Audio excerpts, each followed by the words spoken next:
대부분의 사람들은 더 나은 삶을 꿈꾸지만 더 나은 삶을 누리는 사람은 소수에 불과합니다.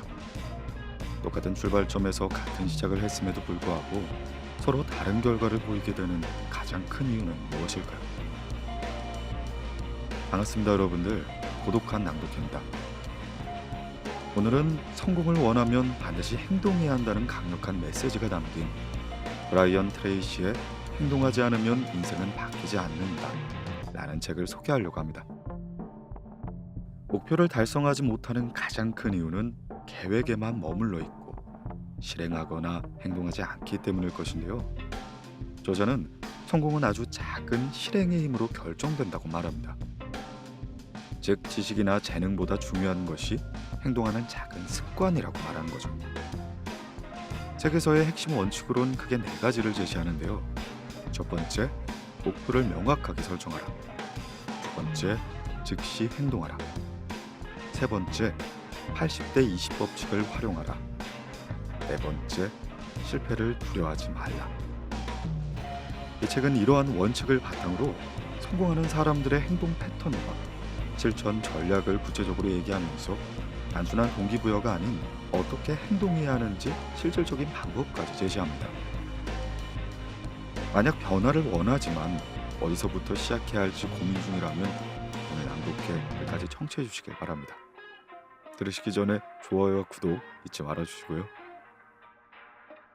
네, 인생을 바꾸는 작은 시작점에 대해서 이야기하는 책, 브라이언 트레이시의 행동하지 않으면 인생은 바뀌지 않는다. 오늘 고독한 낭독회에서 잠시 만나보시죠.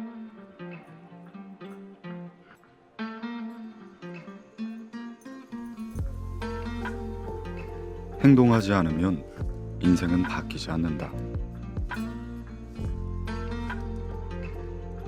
한 번에 인생 전체를 바꿀 필요는 없다.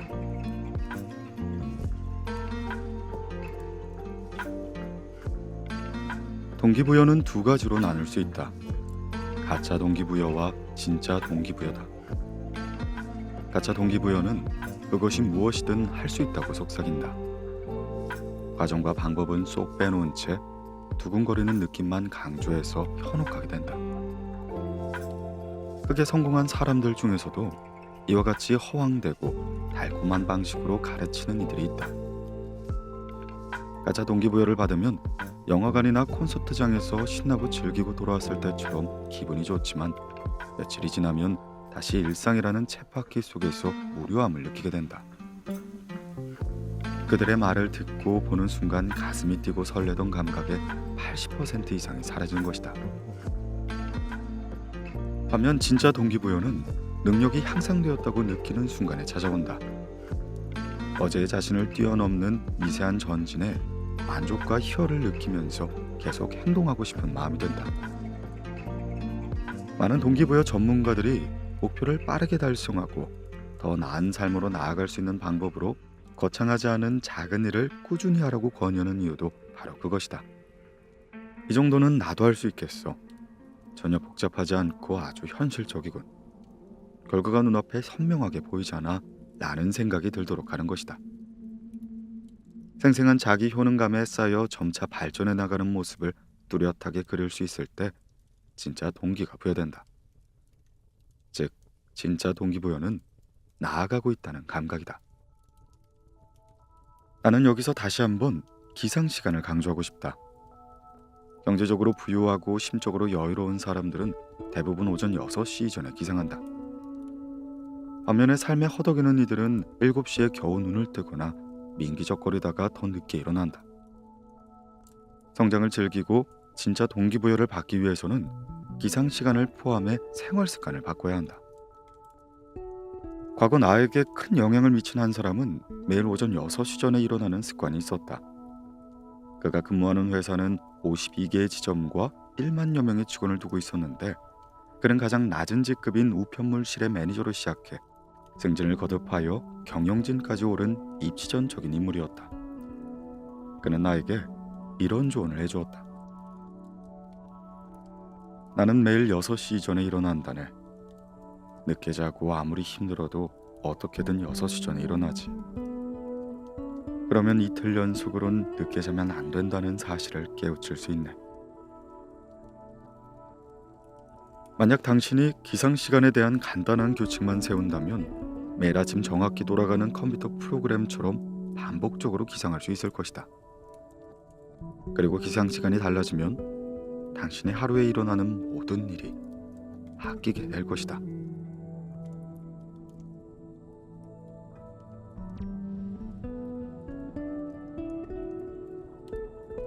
자아 개념을 재정립하라. 동기부여는 자아 개념과 관련이 있다. 유년기에 칭찬과 격려를 충분히 받고 스스로 중요하고 가치 있고 똑똑한 사람이라고 느끼며 자란 아이는 동기부여가 잘 된다. 또한 긍정적인 태도로 자기 자신을 바라보는 어른으로 성장한다. 자아 개념이 긍정적으로 잡혀있기 때문이다.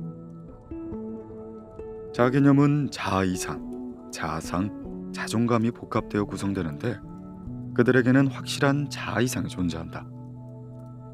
자아 이상은 내가 되고 싶은 모습을 가리키는 것으로 그들이 되고 싶은 모습은 명확하다. 건강, 부, 지위, 영향력, 생활 습관 등 모든 측면에서 당신이 그리는 완벽한 롤모델을 떠올려보라. 성공한 사람들의 자아 이상은 매우 뚜렷하고 구체적인 반면 성공하지 못한 사람들의 자아 이상은 모호하기 그지없다. 막연히 성공을 꿈꾸는 이들은 미래에 어떤 위치에 서 있고 싶은지 분명하게 묘사되지 못한다. 만약 당신도 어떤 모습이 되고 싶은지 명확하게 말하는 것이 어렵다면 다음과 같은 방법이 유용할 것이다. 당신이 마법 지팡이를 흔들어 3년 후의 삶을 완벽하게 만들 수 있다고 가정해 보는 것이다. 지금 모습에 비추어 생각할 필요는 전혀 없다. 그 삶은 어떤 모습이고 오늘과 무엇이 다를까 구체적으로 적어보라. 얼마를 벌고 싶은가? 어떤 집에서 살고 싶은가? 어떤 인간관계를 원하는가? 건강과 체력은 어떤 상태였으면 좋겠는가? 계좌엔 돈이 얼마나 있을까? 나를 둘러싼 것이 명확해질수록 자동으로 동기부여가 되는 것이다. 자아 개념의 두 번째 요소는 자아상이 된다. 자아상은 스스로를 바라보는 자신의 모습으로 매 순간 나의 행동력을 조절하는 원천이 된다. 겉으로 드러나는 행동력은 그 사람의 마음속으로 그리는 그림의 크기와 항상 일치한다. 사람은 생각하는 대로 된다 라는 말도 있지 않은가. 보통 자아상은 내가 보는 나, 다른 사람이 보는 나, 내가 생각하는 다른 사람이 보는 나가 모여서 만들어진다. 재밌는 점은 다른 사람이 실제 나를 어떻게 보는가와 상관없이 만약 남들이 나를 멋진 사람으로 바라본다고 생각한다면 그들과 교류하는 것이 즐겁고 행복해지는 것이다. 사람들 속 매력적이고 지적이고 호감형인 자아상을 강화하며 당신은 자연스럽게 말하고 웃을 것이다. 반면 남들이 당신을 별 볼 일 없고 재미도 없는 사람으로 바라본다고 생각한다면 그들과 함께 있는 것이 괴로울 것이고 내면의 부정적인 영향을 받을 것이다. 내가 보는 지금의 나와 내가 되고 싶은 나, 즉 자아상과 자아이상엔 차이가 있을 수도 있다. 이 차이는 당신의 성격 일부를 결정짓기도 한다. 현실과 이상의 괴리가 너무 크면 사기가 꺾이고 의기소침해질 수도 있기 때문이다. 일례로 대부분의 사람들은 부자를 꿈꾼다. 당신도 그러한가? 그렇다면 구체적인 계획만이 묘약이다. 종이 한 장을 꺼내 우선 나는 1년 안에 부자가 되고 싶다 라고 써보라. 그리고 지금 재정 상태가 어떤지 생각해보라. 또한 지금 무슨 일을 하고 있는지, 통장엔 돈이 얼마나 있는지 떠올려보라. 만약 통장 잔고는커녕 빚만이 잔뜩 있고 마땅한 직업도 구하지 못해 생계를 겨우 이어나가고 있다면 부자라는 자아이상이 터무니없게 느껴질 것이다. 다만 나는 여기서 자아이상을 줄이라고 권고하는 것이 아니다. 현실과 괴리감이 지나치게 크지 않은 작은 자아이상부터 선행되어야 한다는 뜻이다. 이상과 현실의 괴리감이 지나치게 커지면 목표를 몇 번 써보다가 어차피 불가능하다고 여기며 지레 포기해버리기 쉽기 때문이다. 자아 개념의 세 번째 요소는 자존감이다. 자존감은 자신을 좋아하고 사랑하는 마음, 중요하고 가치 있는 사람으로 평가하는 마음을 가리킨다. 비유하자면 자존감은 원자력을 이끌어내는 원자의 핵이나 마찬가지다. 당신의 행동을 좌우하는 결정적인 요인이자 행동력의 엔진인 것이다. 지금의 나에서 내가 되고 싶은 이상적인 나에 가까워질수록 자존감은 올라가고 자아상도 긍정적으로 변해 자신감이 붙으며 활기가 넘치게 될 것이다. 궁극적으로 성공은 물질적인 보상보다 내면의 기쁨이 결정한다. 다음과 같은 말을 반복하는 것만으로 자존감이 올라가니 잠시 소리내어 말해보자. 나는 나 자신을 좋아한다. 나는 나 자신을 좋아한다. 나는 나 자신을 정말 좋아한다. 내 책들과 강연에서 꾸준히 이 방법을 권했더니 한 번은 큰 성공을 거둔 청년으로부터 고맙다는 메시지를 받기도 했다. 그는 자신이 과거에 얼마나 무력하고 불행했는지 열변을 토했다. 청년은 쇼핑몰에서 휴대폰을 파는 일을 했는데 몇십 명에게 다가가 열심히 말을 걸어도 늘 거절당하기 일쑤였다. 하루하루 절망에 빠져들던 어느 날 내 책 판매의 심리학을 사서 읽게 되었다고 했다. 그 책에는 내면의 감정이 업무 성과와 궁극적으로 성공까지 결정한다는 메시지가 담겨있다. 책을 읽은 다음 날 그는 출근하기 전에 차에 앉아 나는 내가 참 좋아 라고 중얼거렸다. 지나가던 사람들은 혼잣말을 하는 그를 힐끔 쳐다보았다. 그래도 흔들리지 않고 그는 쇼핑몰로 당당히 들어갔다. 여느 때처럼 휴대폰을 판매했고 그날의 첫 고객이 거절 의사를 밝혔을 때 그는 자기도 모르게 이렇게 말했다. 잠깐, 이건 정말 좋은 조건이에요. 어쩌면 당신의 삶을 상상하지 못한 방식으로 편리하게 바꿔줄 수도 있습니다. 전날과 달리 말이 술술 나왔던 것이다. 내 내면의 자존감이 올라간 덕분이었고 고객은 웃으며 정말요? 좀 더 자세히 얘기해 줄래요? 라며 그의 말을 기울였고 그는 얼마 후 첫 매출을 올렸다. 첫 번째 성공은 두 번째, 세 번째 성공으로 이어졌고 머지않아 판매 신기록까지 세웠다. 그는 판매 사원에서 관리자로 승진했고 나중엔 더 큰 회사로 이직했다. 나는 청년의 마지막 말이 오래 기억이 남는다. 출근길에 나는 나를 좋아하고 나는 대단한 사람이라고 말하는 것이 제 삶을 완전히 바꿔놓았습니다. 나는 나를 좋아한다 라는 생각은 마음의 신전을 받쳐주는 튼튼한 기둥이 된다. 스스로 얼마나 좋아하는지와 얼마나 낙천적인지 사이엔 직접적인 상관관계가 있어 우리의 행동을 결정한다. 또한 주어진 책임감을 받아들이는 일과 인생의 행복까지도 영향을 미치게 되는 것이다.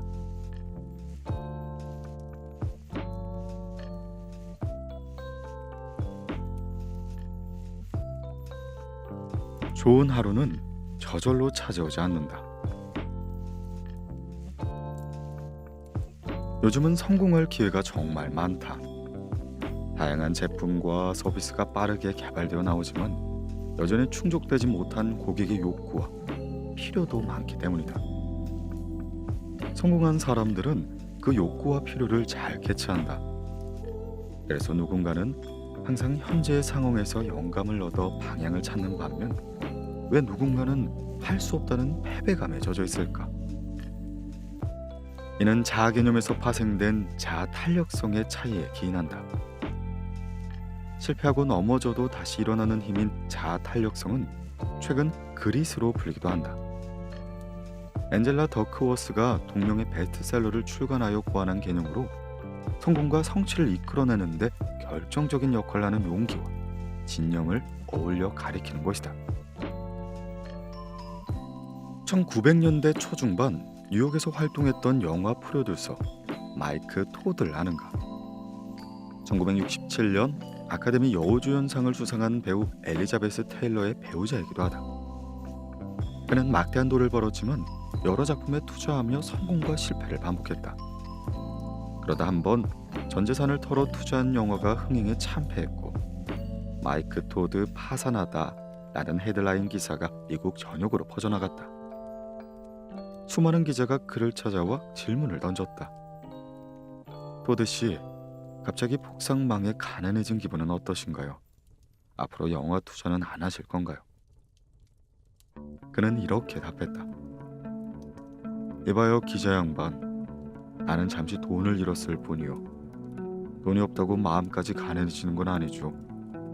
두고 보시오, 난 반드시 재기할 거예요.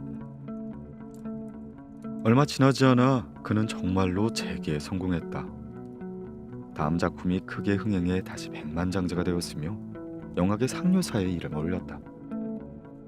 마이크 토드의 말처럼 돈이 없는 건 일시적인 상황이고 가난하다고 마음까지 가난한 것은 아니다. 성공한 미국인의 90%가 아무것도 없이 빈손으로 시작해 수년간의 노력으로 대단한 부와 성공을 일구었다. 볼품없는 꿈과 열정으론 절대 이룰 수 없는 일이다. 어떤 사람들은 돈이 많을수록 오히려 행복하지 않다고 주장하기도 하는데 오랜 시간 재력가들을 가까이 하며 끊임없이 연구한 내가 장담하건대 그들은 아주 행복하다. 이렇게 말하면 혹자는 재력가들이 그 자리에 오른 것은 단지 운이 좋았기 때문이라고 반박한다. 그렇게 생각할 수도 있다. 나처럼 허드렛 일을 하며 사회생활을 시작한 사람부터 자국의 큰 사건을 피해 힘겹게 미국에 도착한 이민자, 몇 년 동안 빈민가에 살았던 사람들까지 그들의 배경은 말도 안 되게 초라했으니 말이다. 1980년대부터 반도체 회사 인텔의 경영직을 맡아 크게 성장시킨 앤디 그로브도 그런 오해를 받는 사람 중 하나이다. 미국 역사상 가장 위대한 기업가 중 하나로 꼽히는 그의 본명은 안드라스 그로프, 즉 헝가리 출신의 이민자다. 그는 1956년 헝가리 혁명이 일어나고 소련이 이를 무력으로 진압하던 때 홀로 자국을 탈출해 뉴욕으로 망명했다. 그 후 영어를 배우고 대학에 진학해 화학공학 학위를 받았다. 이민자라는 신분에 갇히지 않고 경영학 학위까지 받은 뒤 그는 샌프란시스코의 한 반도체 회사의 사회생활을 시작했다. 그리고 1968년 동료들이 회사를 떠나 인텔을 창립하자 이듬해에 합류하여 CEO 자리에 앉았고 1997년부터 8년 동안 회장직을 역임했다. 그는 인텔을 세계 최고의 반도체 기업으로 만들었다는 평가를 받는다. 헝가리 혁명을 피해 탈출하고 빈털터리로 미국에 도착한 무일푼의 청년이 이 모든 위대한 업적을 이뤄낸 것이다. 흔히들 사람들은 누군가의 큰 성공을 거둔 것을 보며 운이 좋았을 것이라고 생각한다. 어쩌면 그렇게 믿어야만 노력하지 않는 자신에 대한 면죄부가 생기기 때문일지도 모른다. 그러나 그들 가까이서 들여다보면 그들에겐 엄청난 노력으로 수없이 많은 실패를 딛고 일어난 기나긴 역사가 있다. 나는 최근에 기회가 되어 누군가 잠시 대화를 나눴는데 안타깝게도 그 역시 성공한 사람들은 단지 운이 좋아 어쩌다가 성공했을 뿐이라고 생각하고 있었다. 나는 이렇게 물었다. 당신은 똑똑한 사람이죠? 혹시 성공한 사람들이 실패한 사람들보다 10배 이상 실패했다는 사실을 알고 있나요? 그러자 그가 흥분한 듯 큰 소리로 답했다. 그건 사실이 아닙니다. 성공한 사람들은 실패하는 게 아니라 잠깐 막히는 것뿐이죠. 무언가 발에 쥐어 잠시 휘청거린 거죠. 알고 보니 그게 호조였던 거고요. 아니요, 통계적으로 성공한 사람은 보통 사람보다 훨씬 더 많이 실패합니다. 그에게 들려준 사례를 여기서 그대로 풀어놓겠다. 당신도 읽고 생각해보라. 한 라디오 인터뷰에서 사회자가 쉬는 시간을 앞두고 자수성가한 백만장자 4명에게 다음과 같은 질문을 던졌다. 여러분은 큰 돈을 벌게 해준 지금의 사업 이전에 얼마나 많은 사업을 해보셨나요? 그들은 쉬는 시간 각자 자신의 답을 계산해 보았다. 나온 답의 평균을 내보니 17이라는 숫자가 나왔다. 그들은 16번째 사업까지 완전히 또는 반쯤 실패했으며 평균적으로 17번째 사업에 비로소 큰 성공을 거두고 부자가 되었다. 사회자는 다른 질문도 던졌다. 16번째 사업까지는 정말 실패했나요? 잠시 주춤한 게 아니라요. 실패한 뒤엔 어떤 생각을 하셨나요? 백만장자 4명은 입을 모아 이렇게 답했다. 크게 실패했죠. 거의 쫄딱 망했습니다. 그러나 아주 귀중한 가르침을 얻은 경험이었죠. 확신하건대 그 실패들이 없었다면 저는 이렇게 큰 성공을 거두지 못했을 겁니다. 어쩌다 성공했다고 그런 일은 없다. 좋은 하루는 저절로 찾아오지 않듯이 성공은 절대 저절로 찾아오지 않는다.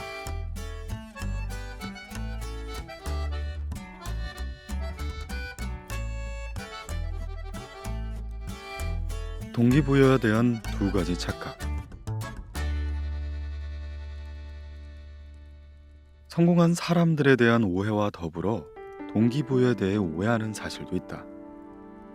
다름 아닌 동기부여가 긍정적인 상황에서만 제대로 그 힘을 발휘한다는 것이다.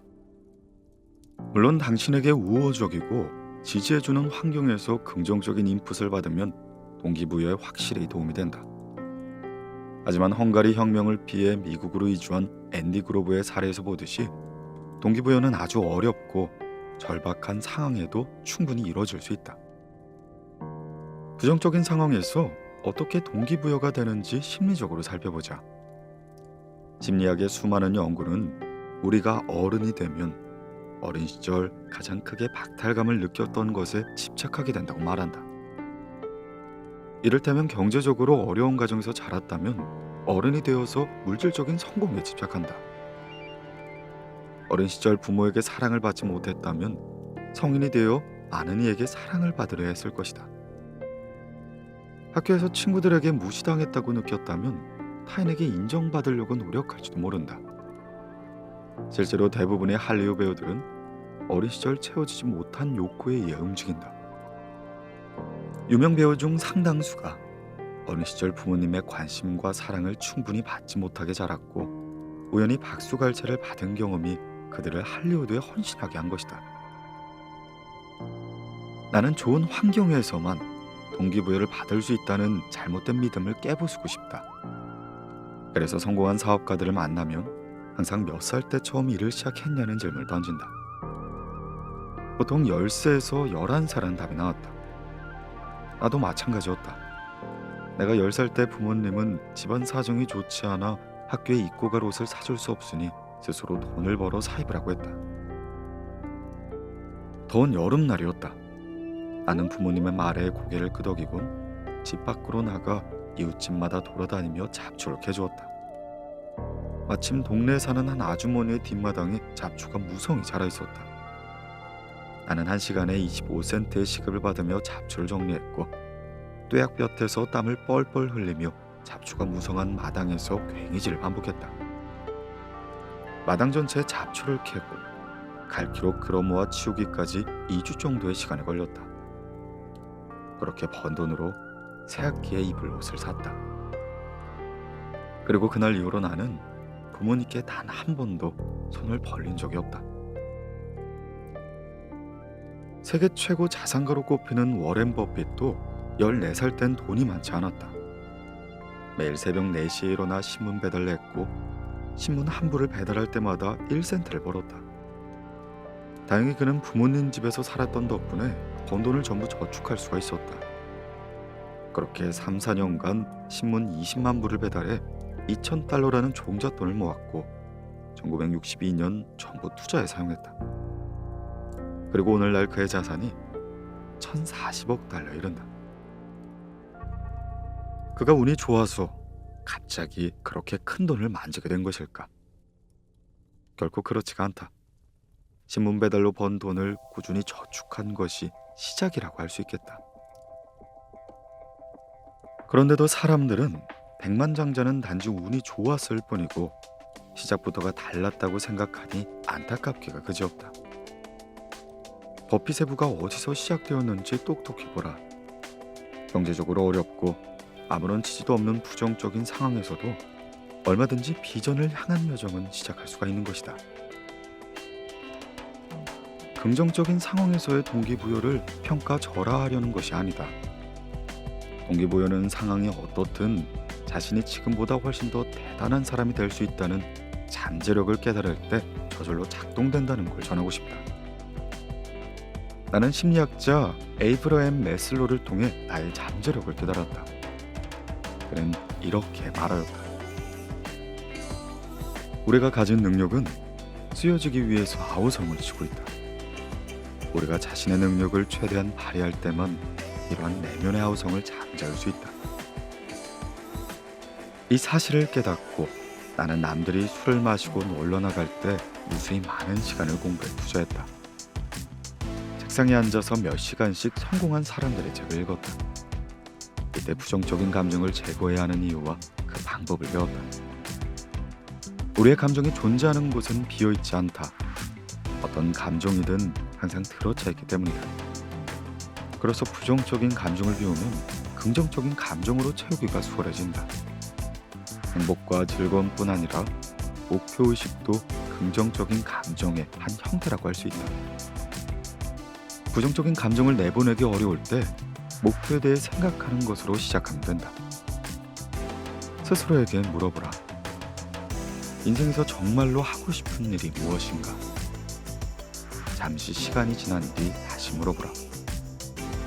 내가 평생을 바쳐 진정으로 하고 싶은 일은 무엇인가? 끈질기게 생각해보라. 내가 평생을 바쳐 진정으로 진심을 다해 하고 싶은 일은 과연 무엇인가? 만약 아무런 걸림돌 없이 무엇이든 할 수 있고 그에 필요한 지식과 능력을 이미 갖추었다고 가정한다면 당신은 어떤 삶을 살고 싶은가?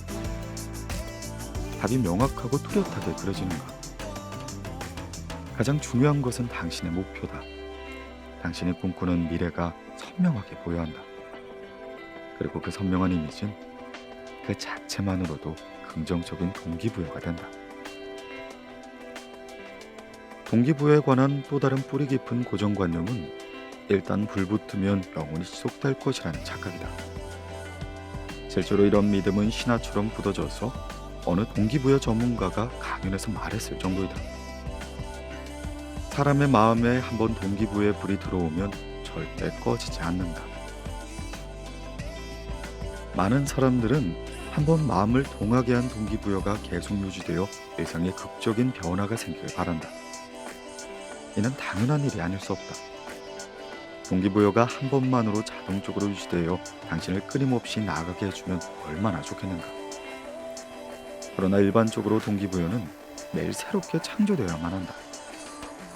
만약 적절한 동기가 반복적으로 부여되지 않는다면 당신은 곧 컴포트 존에 갇혀 성장을 멈출 것이고 힘겹게 이룬 성공조차 따분한 일상처럼 느껴질 것이다.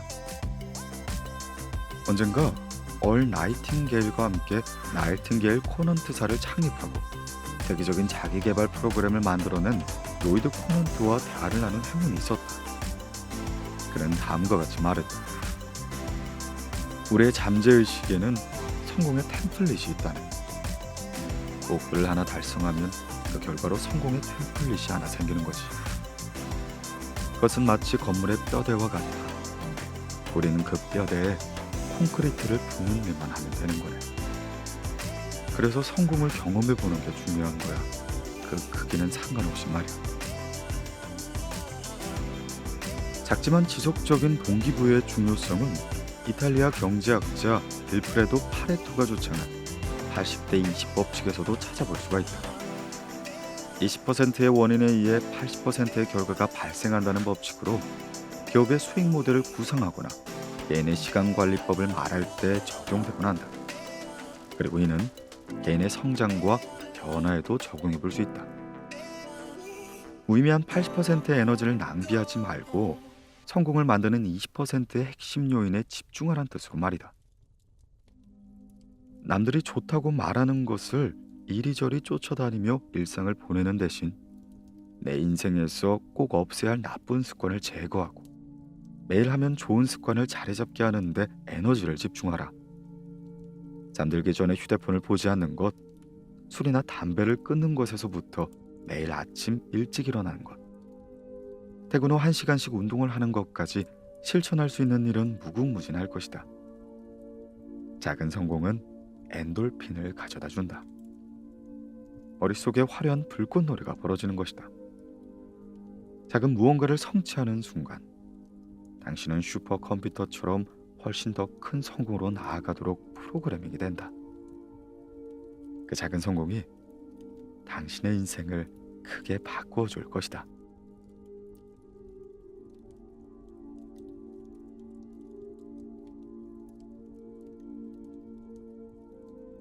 중간에 포기하는 당신이 잊지 말아야 할 것들.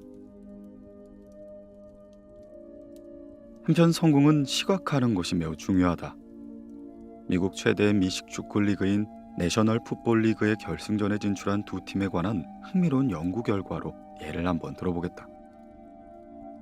두 팀은 모두 각자의 리그에서 승리하고 올라온 절대 강자들이었다. 당연히 모두가 박빙의 결과를 예상했지만 한 팀이 다른 한 팀을 45대 8이란 큰 점수차로 압승하는 이변이 일어났다. 어찌된 일일까? 선수들의 인터뷰에서 실마리를 찾을 수 있다. 경기 후에 연구진은 양팀 선수들을 각각 인터뷰했는데 패배한 팀의 선수들은 경기 내내 이전의 승리감에 도취되어 있었다. 앞선 경기에서 연속해서 이기고 마침내 환호하는 수천 명의 관중들에 둘러싸여 슈퍼볼 경기에 입장했다는 기쁨이 그들을 사로잡았던 것이다. 반면 우승팀 선수들은 슈퍼볼 트로피를 들고 경기장을 뛰어다니는 모습을 상상했다고 말했다. 좋은 성적을 거두고 지금의 자리에 올라왔다는 성취가 아니라 최종적으로 승리하는 더 큰 미래를 계속 상기했던 것이다. 생생하게 떠올릴수록 행동에 영향을 주고 꿈의 크기가 클수록 행동도 그에 맞춰진다는 진리를 엿볼 수 있는 일하다. 모든 목표는 더 큰 목표로 이어져야 한다. 하나의 목표가 달성되어 갈 때쯤 다음 목표가 정해져 있어야 한다는 것이다. 하나의 산을 넘을 때마다 점점 더 높은 산을 바라보는 것처럼 목표도 계속 수정되어야 한다. 그렇다면 목표가 상황에 맞추어 적절히 수정되는 것만으로도 무리 없이 성공할 수 있을까? 단호히 말하건대 절대 그렇지 않다. 이는 간절히 원하면 이룰 수 있다는 허황된 믿음에서 출발한 논리다. 일부 동기부여 강연과 책들은 사람들을 어리석은 신념으로 이끄는 듯하다. 호주의 방송작가로 지내다 끌어당김의 원칙으로 일약 베스트셀러 저자가 된 론다 번의 시크릿이 그 적절한 예시를 할 수 있다. 그 책은 행복한 생각을 하고 행복한 장면을 반복적으로 떠올리면 좋은 일이 일어날 것이라고 가르친다. 하지만 책 어디에도 노력이란 단어 나오지 않는다. 사람들이 그 책에 미친 듯이 열광했던 이유는 노력할 필요 없이 그저 간절히 원하고 바라는 것만으로 성공할 수 있다는 메시지에 혹해서가 아닐까. 시크릿의 핵심 내용은 한마디로 당신이 원하면 할 수 있다는 것이다. 강렬하게 불타오르는 의지, 욕망만 있으면 된다고 말이다. 다만 내가 보기에 그 생각은 틀렸다. 강렬한 욕망은 단지 시작일 뿐이다. 지도를 보고 목적지를 결정하는 단계에 가깝다.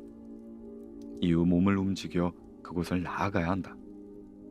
행동과 노력 없는 목표는 엔진도 없이 바다를 표류하는 배일 뿐인 것이다. 또한 해암으로 할 수 있다는 동어 반복적인 믿음도 성공을 나아가는 길에 방해가 된다. 많은 사람들은 다음과 같이 말한다. 나는 많은 돈을 벌어야 해. 나는 이 목표를 달성해야 해. 하지만 해야 하는 일과 할 수 있는 일은 엄연히 다르고 서로 아무런 연관도 없다. 나는 기도했으면 걸음을 옮겨라 라는 격언을 좋아한다. 목표를 명확하게 파악하고 분명히 설정한 다음 행동으로 옮겨야 한다는 메시지를 직관적으로 전달하기 때문이다. 그렇다면 행동, 즉 실행은 어떤 방식으로 해야 할까? 목표를 달성하고 싶다면 우선 작은 단위로 나눠야 한다. 3단계든 10단계든 작은 목표로 나누어 한 번에 한 걸음씩 내딛는 것이 좋다. 아주 높은 계단도 한 번에 한 칸씩 오르면 언젠가 꼭대기에 도달하기 마련이다.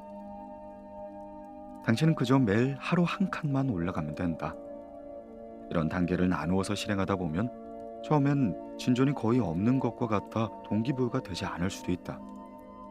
다만 가속도의 법칙에 따라 점차 속도가 붙을 것이다. 뿐만 아니라 그 목표를 당신 쪽으로 끌어당기는 힘 또한 만들어진다. 그렇다. 진중한 끌어당김의 법칙은 행동을 수반해야 한다는 것이다. 물론 처음부터 목표가 시야에 들어오진 않겠지만 비슷한 사람들끼리 서로 끌리듯 움직이는 것들은 서로를 끌어당긴다. 당신과 목표가 서로를 향해 움직이면 더 빠르게 성공에 가까워질 것이다. 여기서 잊어선 안 될 것이 있다. 대부분의 목표는 마지막 20%의 노력을 채웠을 때 달성된다는 것이다. 오랜 시간 노력했는데 눈에 띄는 성과가 보이지 않는가? 아직 포기하기엔 이르다.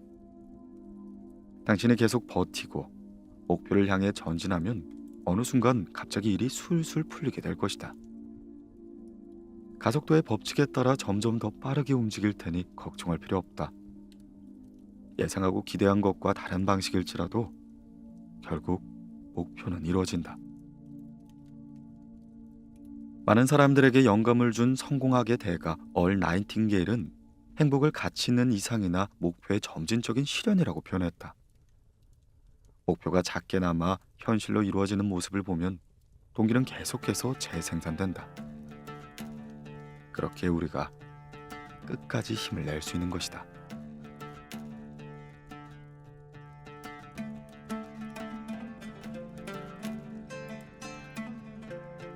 너무나도 당연해서 자주 광고하는 성공의 메커니즘. 누구나 학창시절에 관성의 법칙을 배운다. 움직이는 물체는 외부에서 다른 힘을 가해지지 않는 한 일정한 속도로 움직인다는 것. 만약 당신이 허공에 공을 던지면 공은 공기를 가르고 나아가다 중력에 의해 지면으로 떨어질 것이다.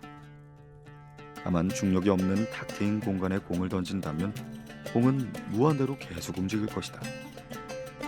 이는 당신도 마찬가지다. 외부의 방해를 차단한다면 무한대로 성장할 힘이 당신에게 있다. 성공의 과정에는 모멘텀의 법칙이 적용된다는 점을 기억하라. 외부에서 오는 변수가 제거된다면 얼마든지 성공을 크게 키워갈 수가 있다. 앞에서 설명한 가속도의 법칙과도 일맥상통하는 부분이 된다. 목표를 향해 처음 움직일 땐 진전이 매우 느린 것처럼 보인다. 대부분의 사람들이 중도에 포기하는 이유이다. 살을 빼고 싶다면 다이어트를 시작하고 2주 동안은 몸무게를 재지 말라는 것도 이와 같은 이유이다. 보이지 않는 곳에서 분명 변화가 일어나고 있지만 겉으론 아무런 변화가 보이지 않을 수도 있기 때문이다. 다시 말해 이는 실망감을 안겨주고 자포자기하게 만들기도 한다. 그러나 2주가 지나고 몸무게가 줄어드는 것이 눈으로 보이는 순간부터 자신감이 붙기 시작한다.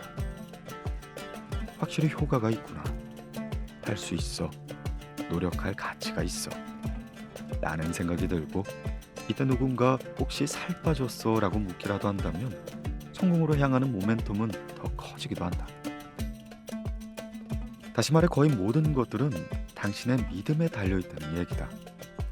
타인의 말이나 눈앞의 결과에 휩쓸리지 않고 목표를 달성할 것이라고 확신한다면 그 무엇도 당신을 막지 못한다. 목표를 향해 한 걸음 내디딜 때마다 믿음 또한 커질 것이다.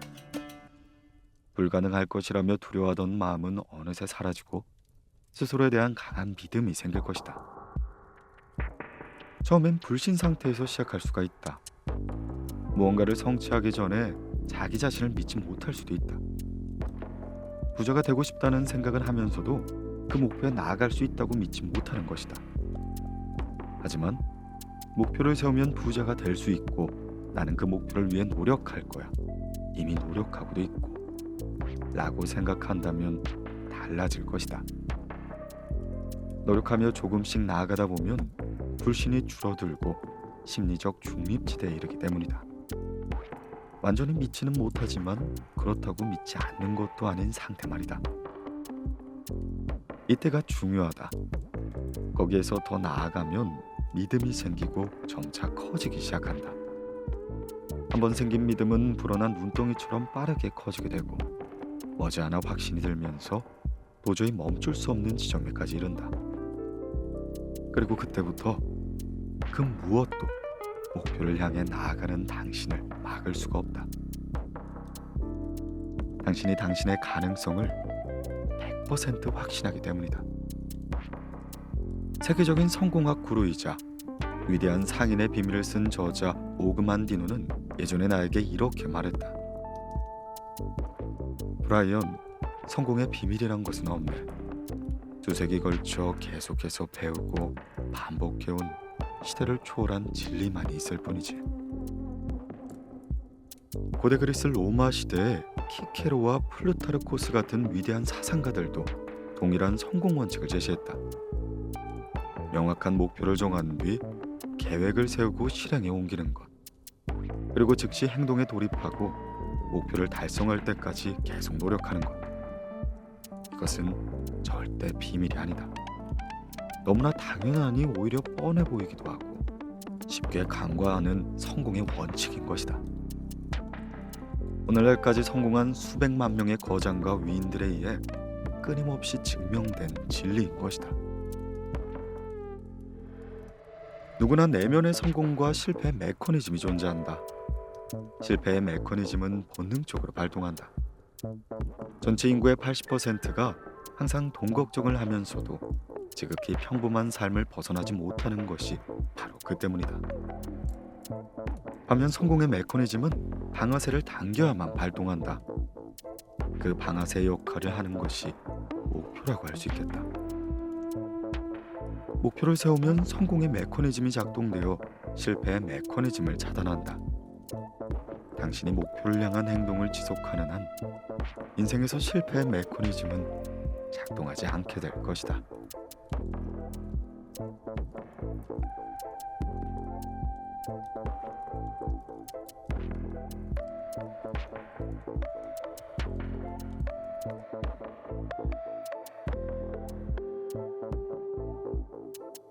좋은 하루는 저절로 찾아오지 않는다. 요즘은 성공할 기회가 정말 많다. 다양한 제품과 서비스가 빠르게 개발되어 나오지만 여전히 충족되지 못한 고객의 욕구와 필요도 많기 때문이다. 성공한 사람들은 그 욕구와 필요를 잘 캐치한다. 그래서 누군가는 항상 현재의 상황에서 영감을 얻어 방향을 찾는 반면 왜 누군가는 할 수 없다는 패배감에 젖어 있을까? 이는 자아 개념에서 파생된 자아 탄력성의 차이에 기인한다. 실패하고 넘어져도 다시 일어나는 힘인 자아 탄력성은 최근 그릿으로 불리기도 한다. 앤젤라 더크워스가 동명의 베스트셀러를 출간하여 고안한 개념으로 성공과 성취를 이끌어내는데 결정적인 역할을 하는 용기와 진념을 어울려 가리키는 것이다. 1900년대 초중반 뉴욕에서 활동했던 영화 프로듀서 마이크 토드를 아는가? 1967년 아카데미 여우주연상을 수상한 배우 엘리자베스 테일러의 배우자이기도 하다. 그는 막대한 돈을 벌었지만 여러 작품에 투자하며 성공과 실패를 반복했다. 그러다 한번 전 재산을 털어 투자한 영화가 흥행에 참패했고 마이크 토드 파산하다 라는 헤드라인 기사가 미국 전역으로 퍼져나갔다. 수많은 기자가 그를 찾아와 질문을 던졌다. 토드 씨, 갑자기 폭삭망에 가난해진 기분은 어떠신가요? 앞으로 영화 투자는 안 하실 건가요? 그는 이렇게 답했다. 이봐요 기자 양반, 나는 잠시 돈을 잃었을 뿐이요. 돈이 없다고 마음까지 가난해지는 건 아니죠. 두고 보시오. 난 반드시 재기할 거예요. 얼마 지나지 않아 그는 정말로 재기에 성공했다. 다음 작품이 크게 흥행해 다시 백만장자가 되었으며 영화계 상류사에 이름을 올렸다. 마이크 토드의 말처럼 돈이 없는 건 일시적인 상황이고 가난하다고 마음까지 가난한 것은 아니다. 성공한 미국인의 90%가 아무것도 없이 빈손으로 시작해 수년간의 노력으로 대단한 부와 성공을 일구었다. 볼품없는 꿈과 열정으론 절대 이룰 수 없는 일이다. 어떤 사람들은 돈이 많을수록 오히려 행복하지 않다고 주장하기도 하는데, 오랜 시간 재력가들을 가까이 하며 끊임없이 연구한 내가 장담하건대 그들은 아주 행복하다.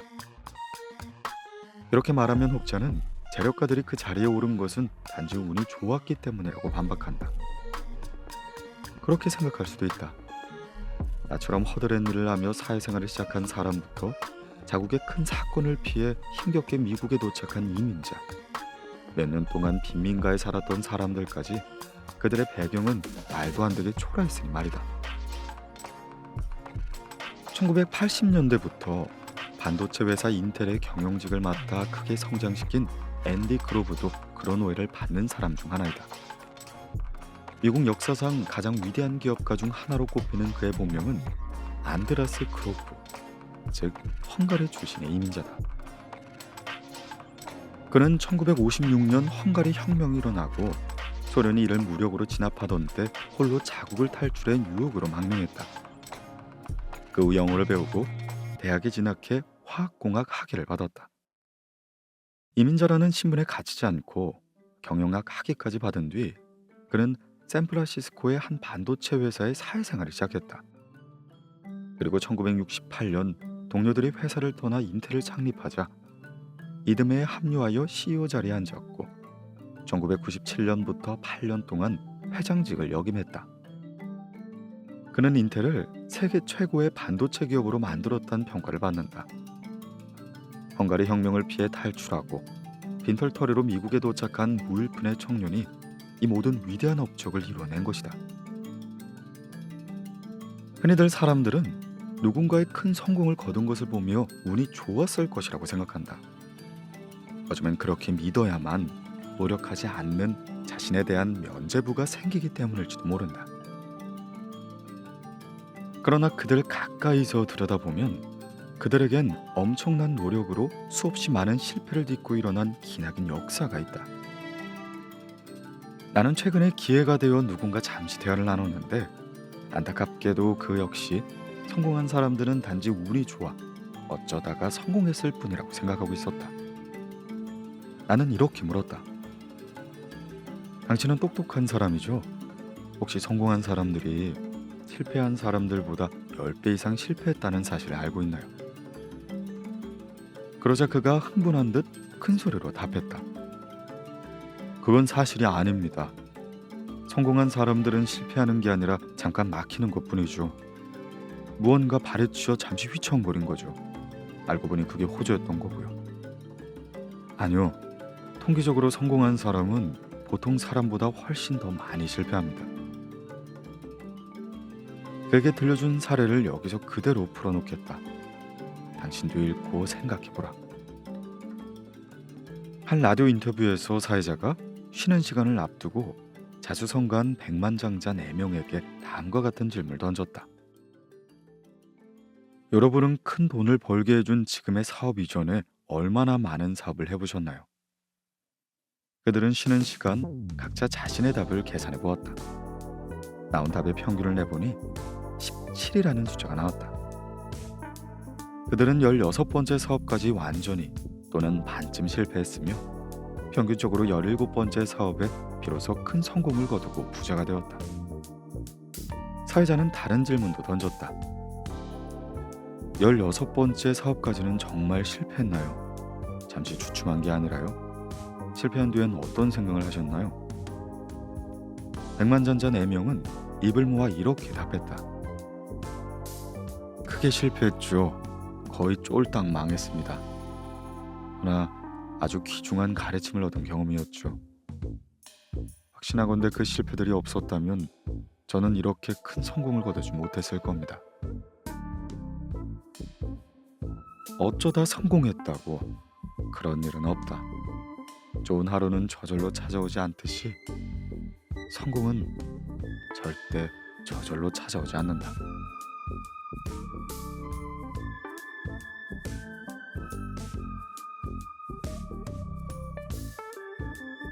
동기부여에 대한 두 가지 착각. 성공한 사람들에 대한 오해와 더불어 동기부여에 대해 오해하는 사실도 있다. 다름 아닌 동기부여가 긍정적인 상황에서만 제대로 그 힘을 발휘한다는 것이다. 물론 당신에게 우호적이고 지지해주는 환경에서 긍정적인 인풋을 받으면 동기부여에 확실히 도움이 된다. 하지만 헝가리 혁명을 피해 미국으로 이주한 앤디 그로브의 사례에서 보듯이 동기부여는 아주 어렵고 절박한 상황에도 충분히 이루어질 수 있다. 부정적인 상황에서 어떻게 동기부여가 되는지 심리적으로 살펴보자. 심리학의 수많은 연구는 우리가 어른이 되면 어린 시절 가장 크게 박탈감을 느꼈던 것에 집착하게 된다고 말한다. 이를테면 경제적으로 어려운 가정에서 자랐다면 어른이 되어서 물질적인 성공에 집착한다. 어린 시절 부모에게 사랑을 받지 못했다면 성인이 되어 아는 이에게 사랑을 받으려 했을 것이다. 학교에서 친구들에게 무시당했다고 느꼈다면 타인에게 인정받으려고 노력할지도 모른다. 실제로 대부분의 할리우드 배우들은 어린 시절 채워지지 못한 욕구에 의해 움직인다. 유명 배우 중 상당수가 어린 시절 부모님의 관심과 사랑을 충분히 받지 못하게 자랐고 우연히 박수갈채를 받은 경험이 그들을 할리우드에 헌신하게 한 것이다. 나는 좋은 환경에서만 동기부여를 받을 수 있다는 잘못된 믿음을 깨부수고 싶다. 그래서 성공한 사업가들을 만나면 항상 몇 살 때 처음 일을 시작했냐는 질문을 던진다. 보통 10세에서 11살은 답이 나왔다. 나도 마찬가지였다. 내가 10살 때 부모님은 집안 사정이 좋지 않아 학교에 입고 갈 옷을 사줄 수 없으니 스스로 돈을 벌어 사입으라고 했다. 더운 여름날이었다.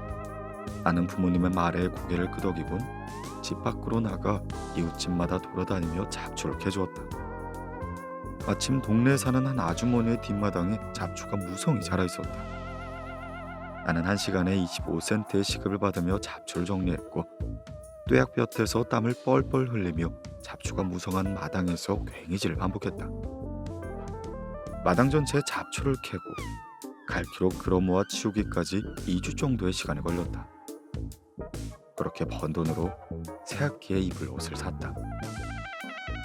그리고 그날 이후로 나는 부모님께 단 한 번도 손을 벌린 적이 없다. 세계 최고 자산가로 꼽히는 워렌 버핏도 14살 땐 돈이 많지 않았다. 매일 새벽 4시에 일어나 신문 배달을 했고 신문 한 부를 배달할 때마다 1센트를 벌었다. 다행히 그는 부모님 집에서 살았던 덕분에 번 돈을 전부 저축할 수가 있었다. 그렇게 3, 4년간 신문 20만 부를 배달해 $2,000라는 종잣돈을 모았고 1962년 전부 투자에 사용했다. 그리고 오늘날 그의 자산이 1,040억 달러에 이른다. 그가 운이 좋아서 갑자기 그렇게 큰 돈을 만지게 된 것일까? 결코 그렇지가 않다. 신문 배달로 번 돈을 꾸준히 저축한 것이 시작이라고 할 수 있겠다. 그런데도 사람들은 백만장자는 단지 운이 좋았을 뿐이고 시작부터가 달랐다고 생각하니 안타깝기가 그지없다. 버핏의 부가 어디서 시작되었는지 똑똑히 보라. 경제적으로 어렵고 아무런 지지도 없는 부정적인 상황에서도 얼마든지 비전을 향한 여정은 시작할 수가 있는 것이다. 긍정적인 상황에서의 동기부여를 평가절하하려는 것이 아니다. 동기부여는 상황이 어떻든 자신이 지금보다 훨씬 더 대단한 사람이 될 수 있다는 잠재력을 깨달을 때 저절로 작동된다는 걸 전하고 싶다. 나는 심리학자 에이브러햄 매슬로를 통해 나의 잠재력을 깨달았다.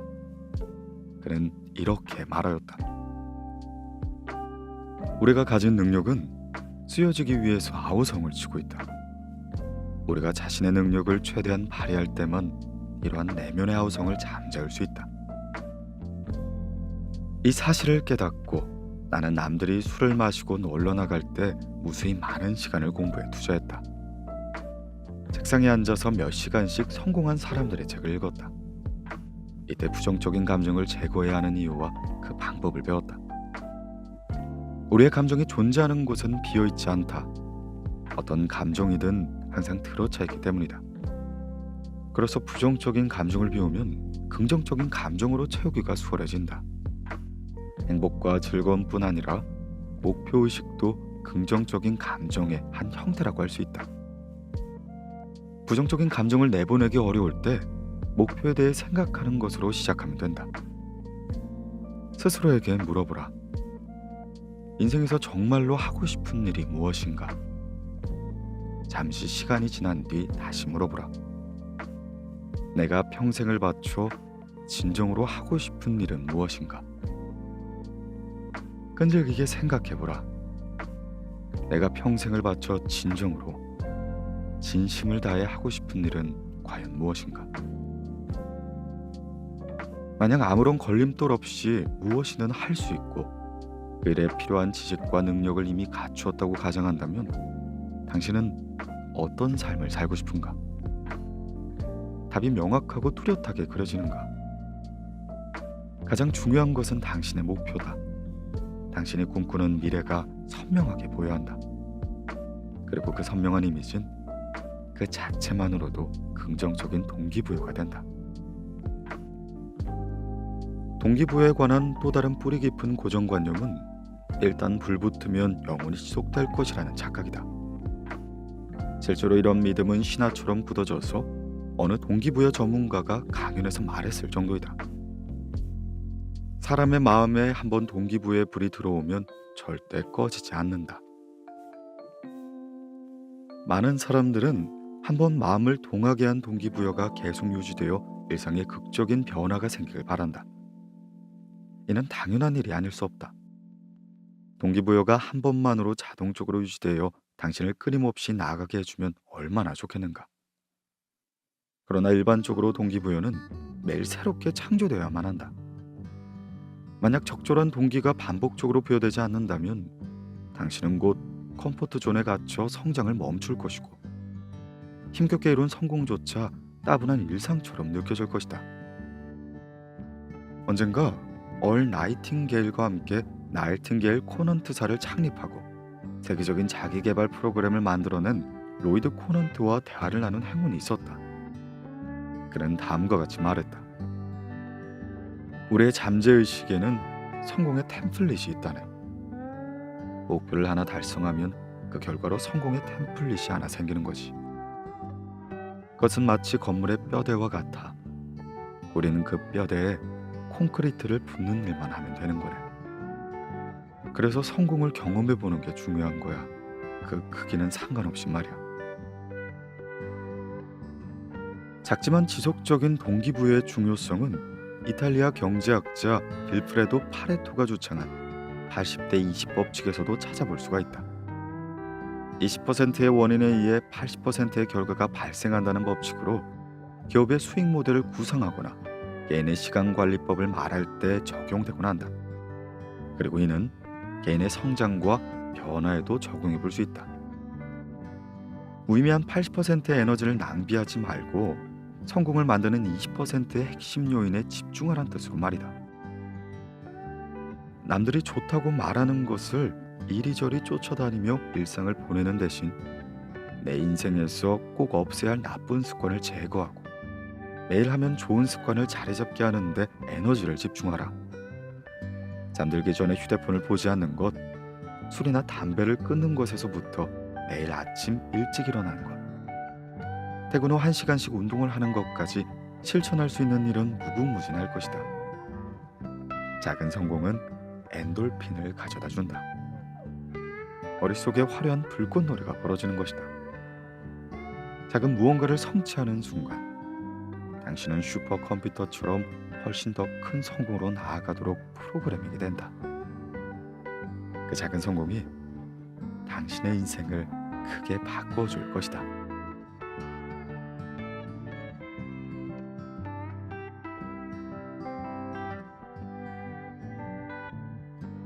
중간에 포기하는 당신이 잊지 말아야 할 것들. 한편 성공은 시각화하는 것이 매우 중요하다. 미국 최대의 미식 축구 리그인 내셔널 풋볼 리그의 결승전에 진출한 두 팀에 관한 흥미로운 연구 결과로 예를 한번 들어보겠다. 두 팀은 모두 각자의 리그에서 승리하고 올라온 절대 강자들이었다. 당연히 모두가 박빙의 결과를 예상했지만 한 팀이 다른 한 팀을 45대 8이란 큰 점수차로 압승하는 이변이 일어났다. 어찌된 일일까? 선수들의 인터뷰에서 실마리를 찾을 수 있다. 경기 후에 연구진은 양팀 선수들을 각각 인터뷰했는데 패배한 팀의 선수들은 경기 내내 이전의 승리감에 도취되어 있었다. 앞선 경기에서 연속해서 이기고 마침내 환호하는 수천 명의 관중들에 둘러싸여 슈퍼볼 경기에 입장했다는 기쁨이 그들을 사로잡았던 것이다. 반면 우승팀 선수들은 슈퍼볼 트로피를 들고 경기장을 뛰어다니는 모습을 상상했다고 말했다. 좋은 성적을 거두고 지금의 자리에 올라왔다는 성취가 아니라 최종적으로 승리하는 더 큰 미래를 계속 상기했던 것이다. 생생하게 떠올릴수록 행동에 영향을 주고 꿈의 크기가 클수록 행동도 그에 맞춰진다는 진리를 엿볼 수 있는 일하다. 모든 목표는 더 큰 목표로 이어져야 한다. 하나의 목표가 달성되어 갈 때쯤 다음 목표가 정해져 있어야 한다는 것이다. 하나의 산을 넘을 때마다 점점 더 높은 산을 바라보는 것처럼 목표도 계속 수정되어야 한다. 그렇다면 목표가 상황에 맞추어 적절히 수정되는 것만으로도 무리 없이 성공할 수 있을까? 단호히 말하건대 절대 그렇지 않다. 이는 간절히 원하면 이룰 수 있다는 허황된 믿음에서 출발한 논리다. 일부 동기부여 강연과 책들은 사람들을 어리석은 신념으로 이끄는 듯하다. 호주의 방송작가로 지내다 끌어당김의 원칙으로 일약 베스트셀러 저자가 된 론다 번의 시크릿이 그 적절한 예시를 할 수 있다. 그 책은 행복한 생각을 하고 행복한 장면을 반복적으로 떠올리면 좋은 일이 일어날 것이라고 가르친다. 하지만 책 어디에도 노력이란 단어는 나오지 않는다. 사람들이 그 책에 미친 듯이 열광했던 이유는 노력할 필요 없이 그저 간절히 원하고 바라는 것만으로 성공할 수 있다는 메시지에 혹해서가 아닐까. 시크릿의 핵심 내용은 한마디로 당신이 원하면 할 수 있다는 것이다. 강렬하게 불타오르는 의지, 욕망만 있으면 된다고 말이다. 다만 내가 보기에 그 생각은 틀렸다. 강렬한 욕망은 단지 시작일 뿐이다. 지도를 보고 목적지를 결정하는 단계에 가깝다. 이후 몸을 움직여 그곳을 나아가야 한다. 행동과 노력 없는 목표는 엔진도 없이 바다를 표류하는 배일 뿐인 것이다. 또한 해암으로 할 수 있다는 동어 반복적인 믿음도 성공을 나아가는 길에 방해가 된다. 많은 사람들은 다음과 같이 말한다. 나는 많은 돈을 벌어야 해. 나는 이 목표를 달성해야 해. 하지만 해야 하는 일과 할 수 있는 일은 엄연히 다르고 서로 아무런 연관도 없다. 나는 기도했으면 걸음을 옮겨라 라는 격언을 좋아한다. 목표를 명확하게 파악하고 분명히 설정한 다음 행동으로 옮겨야 한다는 메시지 직관적으로 전달하기 때문이다. 그렇다면 행동, 즉 실행은 어떤 방식으로 해야 할까? 목표를 달성하고 싶다면 우선 작은 단위로 나눠야 한다. 3단계든 10단계든 작은 목표로 나누어 한 번에 한 걸음씩 내딛는 것이 좋다. 아주 높은 계단도 한 번에 한 칸씩 오르면 언젠가 꼭대기에 도달하기 마련이다. 당신은 그저 매일 하루 한 칸만 올라가면 된다. 이런 단계를 나누어서 실행하다 보면 처음엔 진전이 거의 없는 것과 같아 동기부여가 되지 않을 수도 있다. 다만 가속도의 법칙에 따라 점차 속도가 붙을 것이다. 뿐만 아니라 그 목표를 당신 쪽으로 끌어당기는 힘 또한 만들어진다. 그렇다. 진중한 끌어당김의 법칙은 행동을 수반해야 한다는 것이다. 물론 처음부터 목표가 시야에 들어오진 않겠지만 비슷한 사람들끼리 서로 끌리듯 움직이는 것들은 서로를 끌어당긴다. 당신과 목표가 서로를 향해 움직이면 더 빠르게 성공에 가까워질 것이다. 여기서 잊어선 안 될 것이 있다. 대부분의 목표는 마지막 20%의 노력을 채웠을 때 달성된다는 것이다. 오랜 시간 노력했는데 눈에 띄는 성과가 보이지 않는가? 아직 포기하기엔 이르다. 당신이 계속 버티고 목표를 향해 전진하면 어느 순간 갑자기 일이 술술 풀리게 될 것이다. 가속도의 법칙에 따라 점점 더 빠르게 움직일 테니 걱정할 필요 없다. 예상하고 기대한 것과 다른 방식일지라도 결국 목표는 이루어진다. 많은 사람들에게 영감을 준 성공학의 대가 얼 나이팅게일은 행복을 가치 있는 이상이나 목표의 점진적인 실현이라고 표현했다. 목표가 작게나마 현실로 이루어지는 모습을 보면 동기는 계속해서 재생산된다.